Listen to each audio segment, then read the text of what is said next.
सोचो जरा, एक लड़की है सीटूमो जिंगफेई वाली, अकाउंटिंग फाइनल ईयर में है, ग्रेजुएशन सर पर है, पर उसके दिमाग में 100 सवाल चल रहे हैं। एडवर्टाइजिंग कंपनी में जाना चाहती है क्योंकि उसको बैनर्स बनाना, टैगलाइंस सोचना, क्रिएटिव चीजें पसंद हैं, पर जब भी फॉर्म भरने बैठती है तो हाथ कांप जाते हैं क्योंकि अंदर एक डर बैठा हुआ है कि कहीं मैं गलत ना चुन लूं।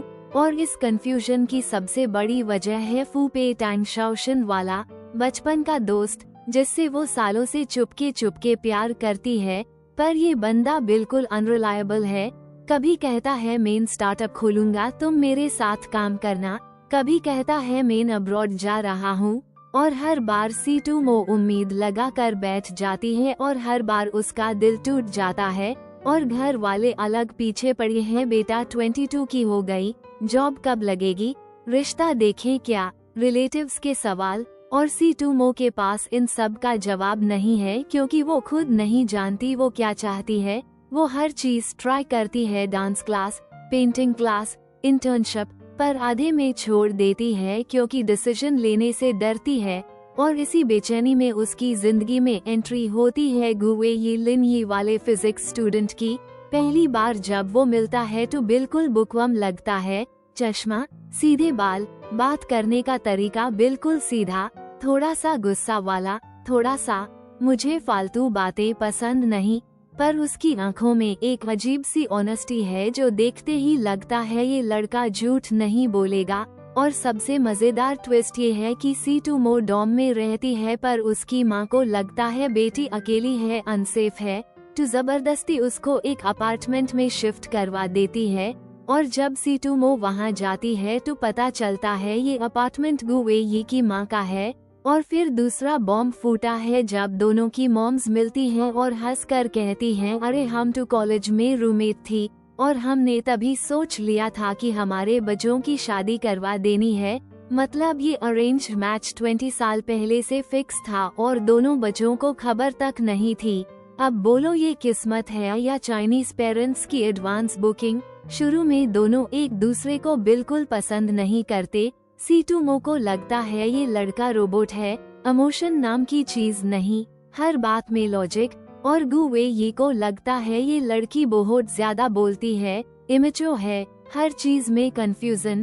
पर धीरे धीरे जब वो एक हाई किचन में रहने लगते हैं तब असली कहानी शुरू होती है। सीटूमो खाना बनाती है और नमक ज्यादा डाल देती है। गुवेई मुंह बनाकर फिर भी खा लेता है और बोलता है अगली बार कम डालना। रात को 2 बजे सीटूमो को फिजिक्स का असाइनमेंट समझ नहीं आता और गुवेई नींद से उठकर बिना गुस्सा किए उस फॉर्मूला समझाता है।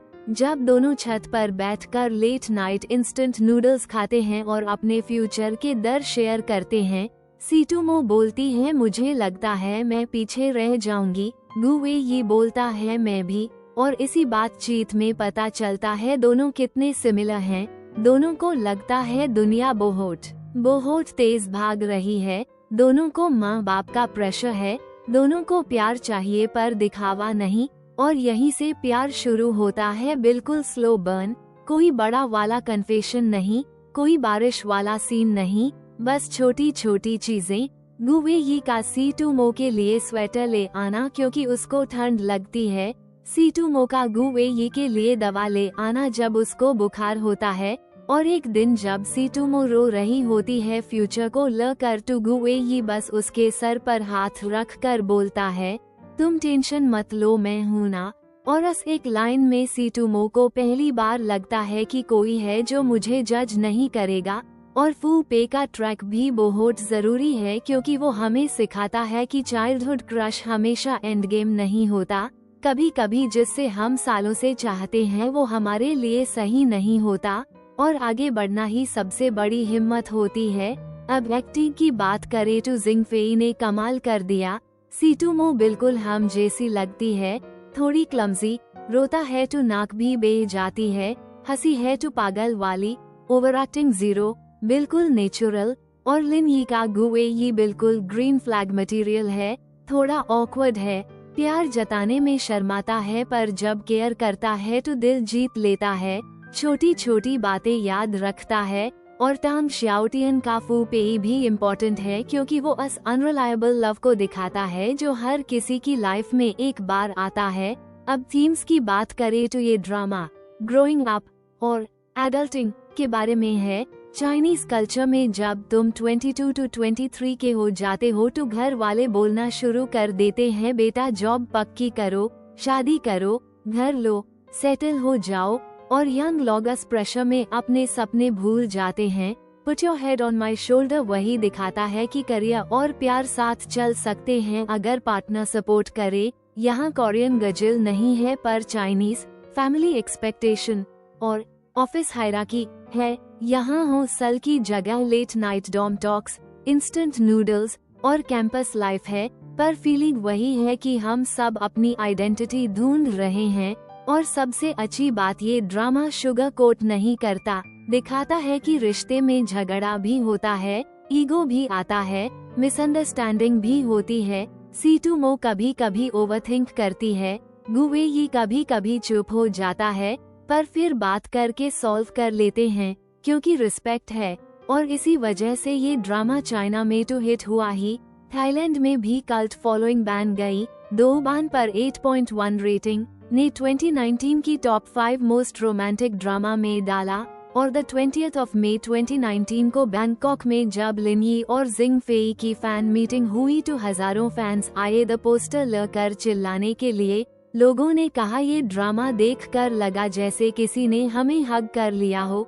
एंडिंग में जब गुवेई सीटूमो का हाथ पकड़कर बोलता है कि मैं तुम्हारे साथ एडवर्टाइजिंग कंपनी तक जाऊंगा, तुम्हारे सपने सपोर्ट करूंगा, तुम जैसी हो वैसी ही ठीक हो, तब समझ आता है कि प्यार का मतलब किसी को बदलना नहीं होता। प्यार का मतलब होता है किसी को उसका बेस्ट वर्जन बनने में हेल्प करना। To overall put your head on my shoulder एक वार्म हग जैसी ड्रामा है जो कहती है कि तुम परफेक्ट नहीं हो और जरूरी भी नहीं है। तुम्हारी क्लमजीनेस, तुम्हारी कंफ्यूजन, तुम्हारे सपने, तुम्हारा डर, सबके साथ कोई तुम्हें बिना शर्त प्यार कर सकता है।